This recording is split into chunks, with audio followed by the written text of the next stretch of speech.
Very warm welcome to all of you. I am Aisha Mathur, Associate Professor at School of Architecture, Galgottias University, and today we'll be studying the subject Theory of Design in the module Cogent, and we will be discussing today the works of the famous architect Alvar Aalto.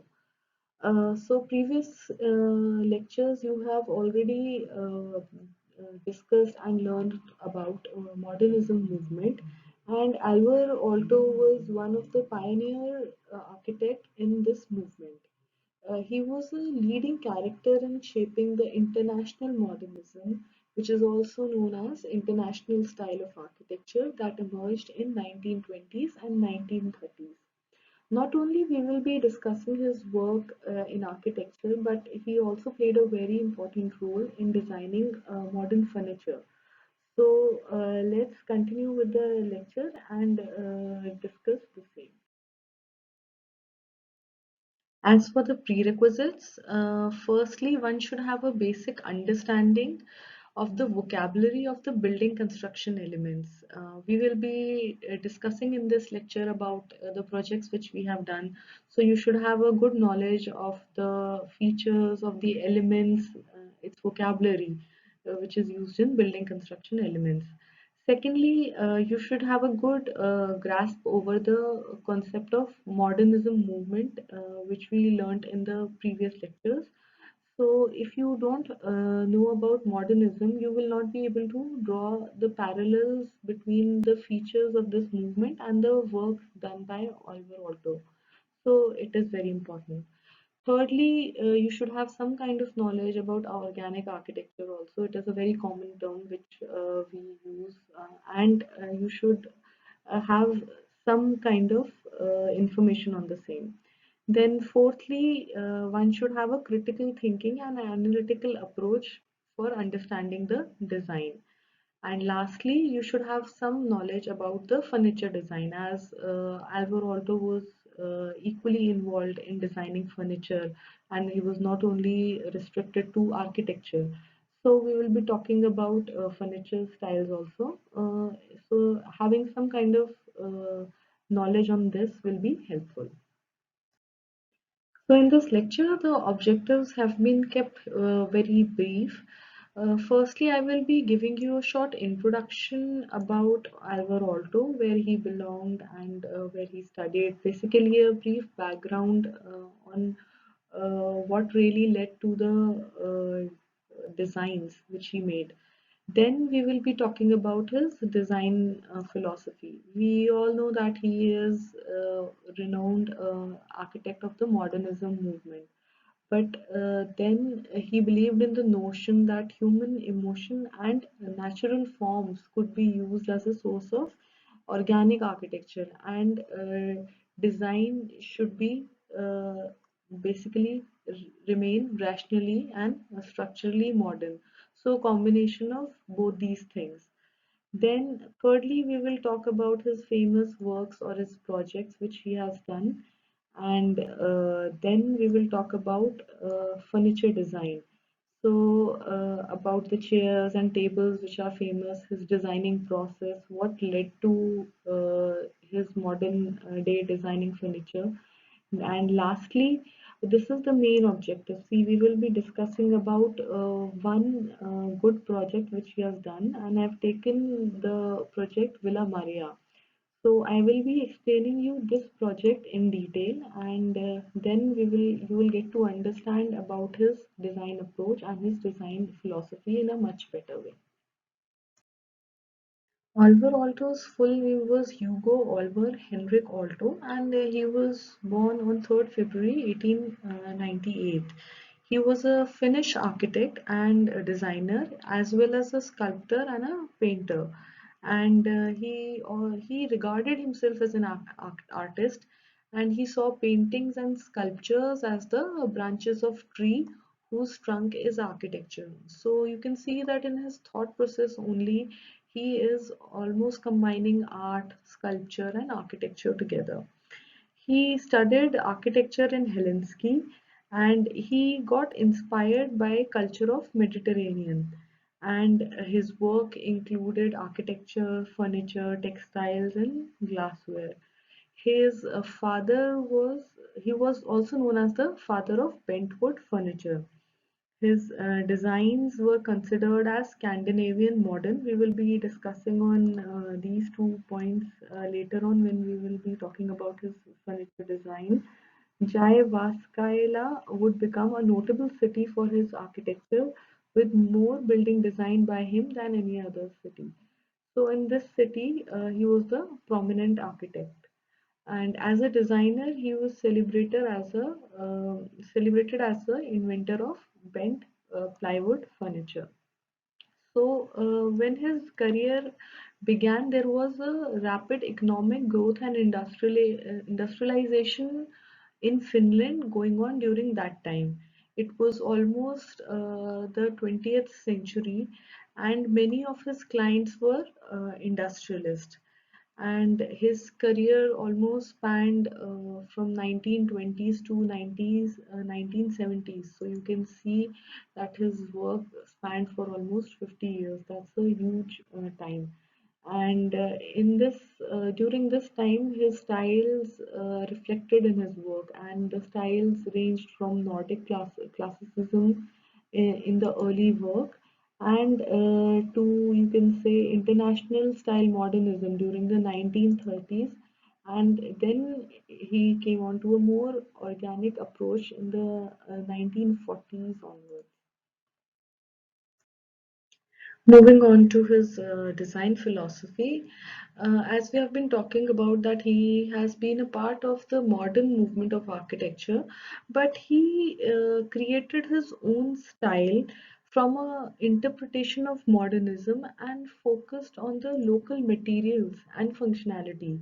He emphasized the use of wood for providing warmth to his project, and that provided a stronger connection with the local culture.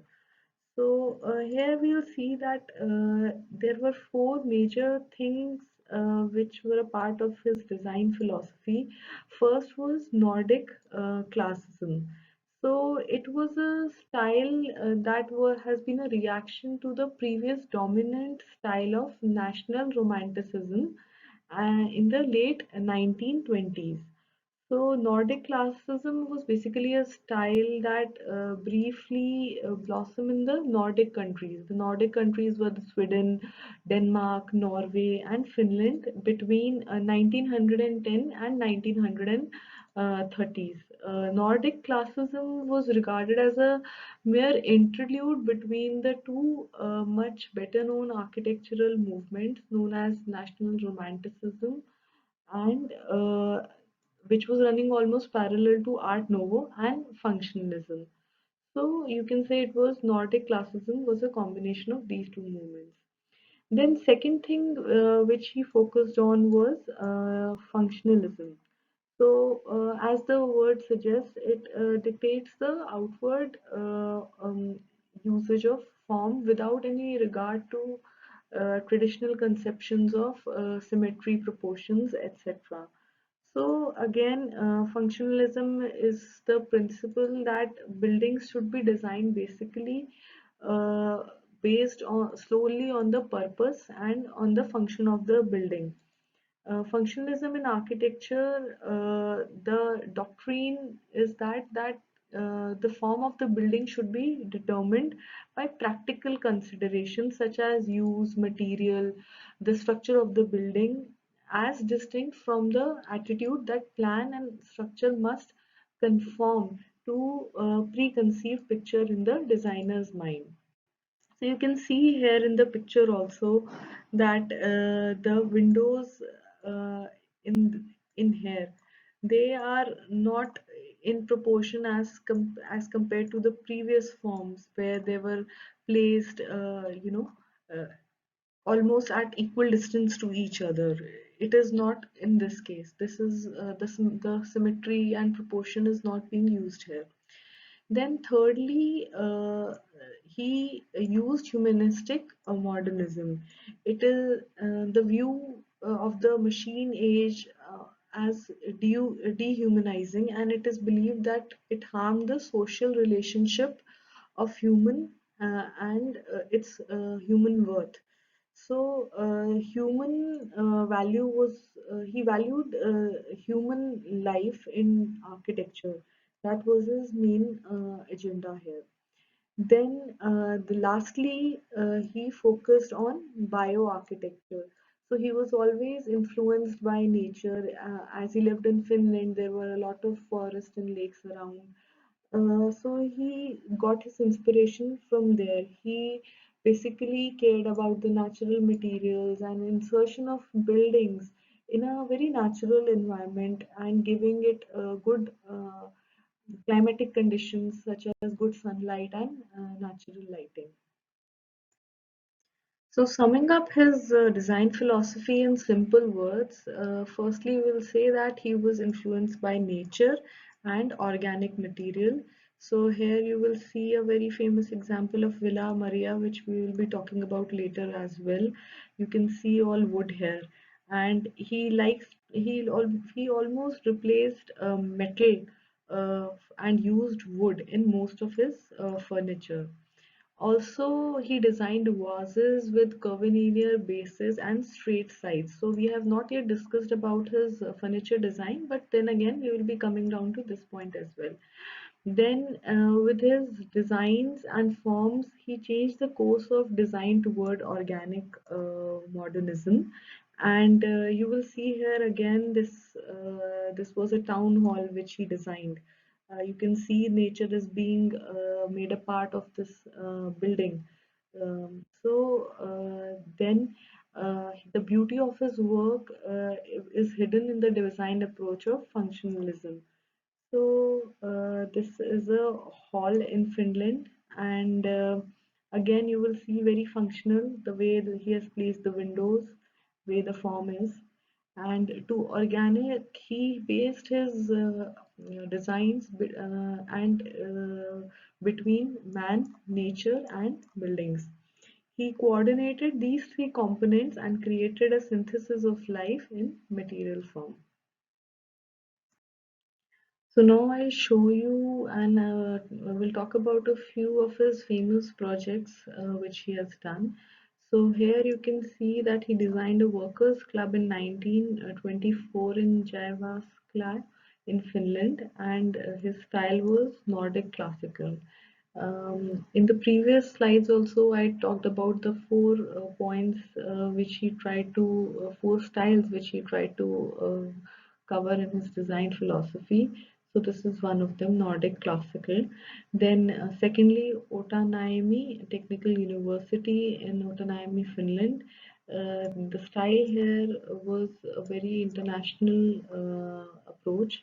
Then thirdly, Villa Maria, very famous projects, and we will be discussing it towards the end.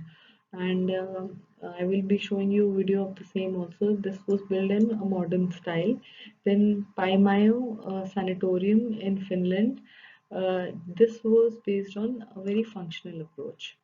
Apart from these, there were other projects such as Bell Tower in Lapua, Finland, then Municipal Hospital, Ajavari, Finland, Defense Corps building in Jyväskylä, Finland, then a municipal library in Finland, and then a tuberculosis sanatorium in Paimio and Central University Hospital. So even the range of his project types, it was not only limited to any kind of housing or residential projects or institutional projects. You can see that he's going into the healthcare sector as well. And Helsinki University was a very famous project of his. So the list will go on, and you can read more about his projects and see more of its pictures if you will go on the internet. And they're all very interesting, and each one of them has a very unique form. So coming down to the last part of the presentation, I will be discussing this example with you called Villa Maria. This is considered as one of the most important projects of Oliver Aalto, And this building was constructed in about 1938 and 1939. So the purpose of this building was that it was a villa, it was a guest house, and a rural retreat for the owners. If you will see this image on the right, you will see that it has a starking resemblance to the very famous project Falling Waters by Frank Lloyd Wright. You will see here that the influence of falling water is evident in several sheets of studies which show boldly cantilevered balconies and an undulating basement story intended as a substitution to the natural forms of stream and rock. So you can see it here, the natural environment where it is placed. And in the later sketches, the basement forms appears as a upper floor studio with a serpentine wall sunk into 1.5 story entrance hall, forming a drop ceiling around the fireplace. The undulating wave-like form was already established as a trademark of Alto's work. So see, you can see here it is an L-shaped building. The two main face of the building lies at 90-degree here, and this is this big image. It shows basically the location of the building. So you can see it is a very natural setting which is here. In this view from the upper area, you can see that it is surrounded by dense trees. So here you can see the two plans of Villa Maria. This is the ground floor on the left and the first floor on the right. A legend is given here, so you can correlate very easily the function of each room. But I will just give you a brief walkthrough through this villa. On the ground floor, you can see that here is the living room, and attached to it is a library and a study here. There is an area for the staff at the back, and there is a kitchen attached here. On the upper floors, you can see there is another living room on this corner, and you have basically children's room and master bedrooms in the front. And this area marked as I is the children's play area. So the entire planning has been done with minimal space wastage, and all the spaces have been planned directly according to their purposes. So again, functionalism playing a very important role here and taking in account of the human factor. So the plan of Villa Maria is modified L-shaped form, and you've also seen this kind of planning in other projects also. It is a layout which automatically creates a semi-private enclosure to one side and a more exclusive formal edge to confront the public world on the other. The lawn and the swimming pool are situated in the right angle of the L with variety of rooms overlooking them. Horizontal and overhangs in the main composition echo the ground plan, and curved pool weds the nearby forest topography. In contrast to these softening devices, the main facade has a more rigid and formal mood and even possesses a canopy restated in the garden pergola vocabulary binding of building poles and slats. The interiors also we will talk about in the next slide, which I'll show you in the images I'll show you in this next slide. It comprises of basically wood, stone and bricks. And the spaces vary in size from grand to almost cabin-like. So you can see there is the living room is extremely large, and you can see smaller spaces for the staff, almost cabin-like. And the open living room is planned around a rectilinear structural grid. So you can the grid is very well visible here, and this is done so that the first floor can be derived out easily out of the ground floor's grid. And the dining room itself is a double square in plan, and the triple square of the service block is centered to it. The formality is entirely appropriate to the activity of dining and entertaining as well. So here you will see the elevations of the project from all the sides. This is the front elevation, and here you will see that there is no overall symmetry in the elevation. If you will put an axis right through it, this side does not mirror the other side, but there is symmetry in small scale.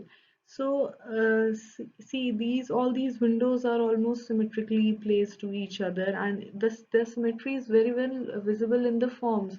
The geometrical forms are all rectangular, you can see. There is no curvilinear nature of form which you will see here. And so all these forms, they place focus on the vertical and horizontality of the building. It is not very high as it is a residence, so the focus is on the vertical and the horizontal axis.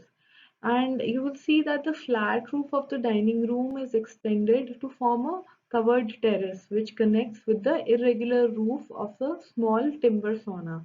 So I will show you in the next slide where the timber is there. I will show you some images. It will be more clear to you. And the terrace is served by a fire which backs up against the fireplace in the dining room.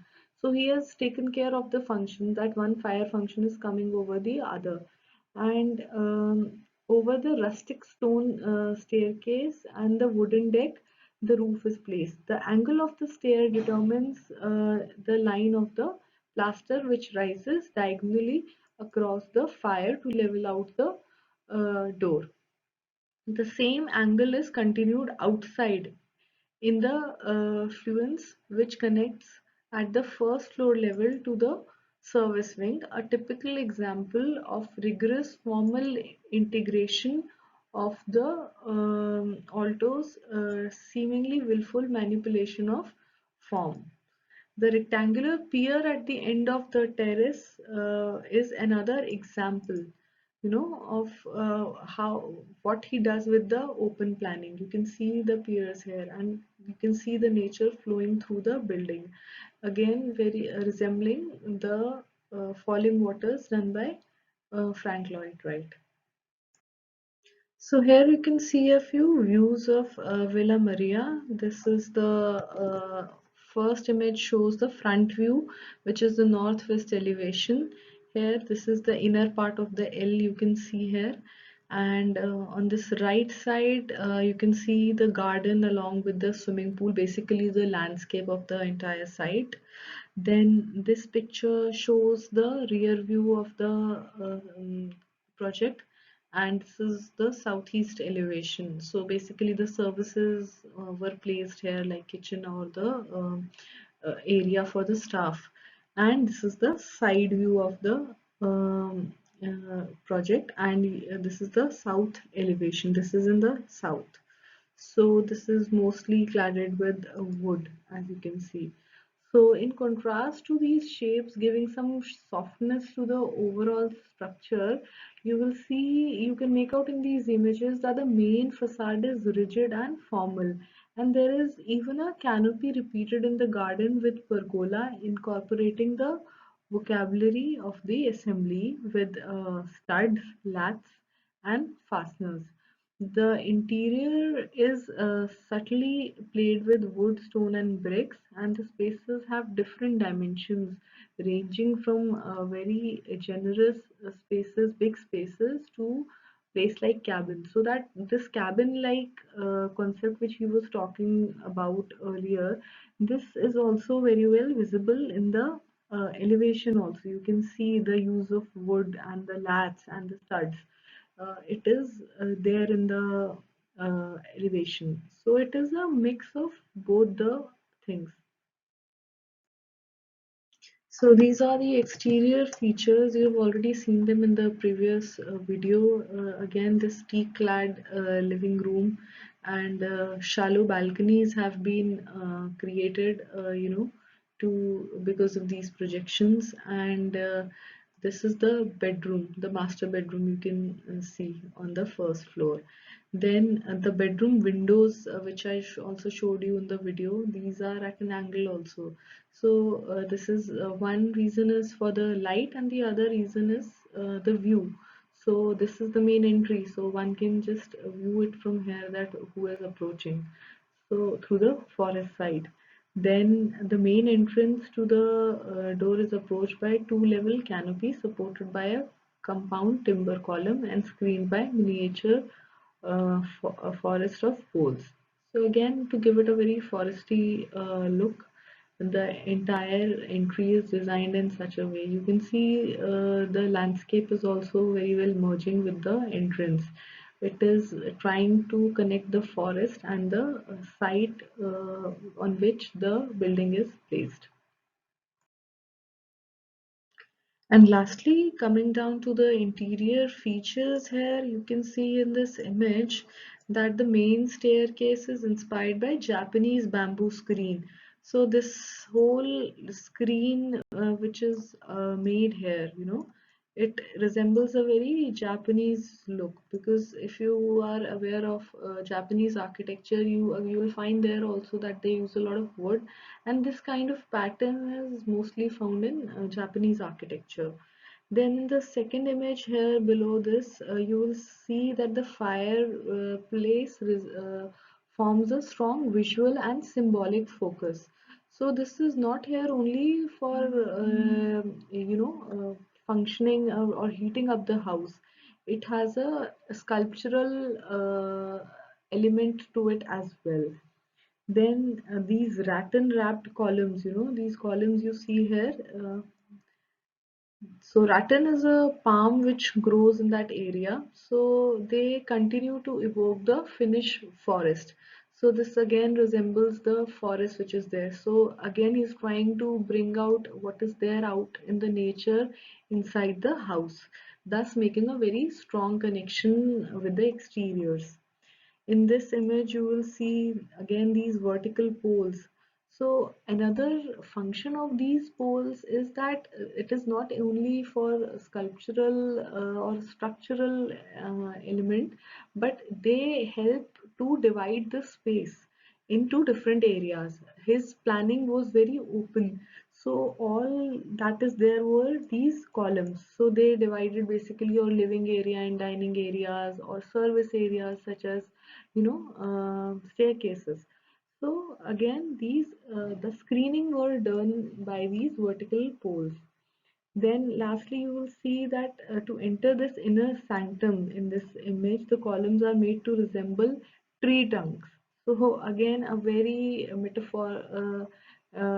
metaphoric reference to the forest has been made here, and they are located at certain points to create impressions similar to that of an emerging through the fringes of clearing of forest clearing. So it seems like you are walking through a forest even when you are inside the house. So this was about the project of Villa Maria. Of course, you can find more images and more information if you study deeper. It is a very interesting project. This was about this. Lastly, I would like you all to do an assignment on Alvar Aalto. You can choose any project of Alvar Aalto except for Villa Maria, which we have discussed here in detail. You can take any of the projects which I named in the previous slides and then prepare a presentation showing the critical analysis. It has to be a critical analysis and not a just a study which you have taken from internet and presented it. It should have some kind of references or some kind of analysis from your end. I would like to see analysis in terms of planning or elevation or in terms of setting the site plan. Whatever you can analyze, you can collect a lot of pictures. You can even give some videos if it is of some help. So you have to prepare a small presentation on this. Second thing is that you can prepare a short presentation on the furniture design of Alvar Aalto. We only covered it in one or two slides when we talked about the furniture design done by him. So it is very interesting, maybe just a small presentation of 5 to 6 slides showing any interesting, if you, it can be only one or two pieces of furniture which you really liked, and you can just give some information on it and share it with the class. So I hope you enjoyed today's lecture, and next we will take up another architect from modernism, and we will discuss about him, and then we will see that how his work has been different than Alvar Aalto's and in general the modernism movement. So thank you so much. Have a good day.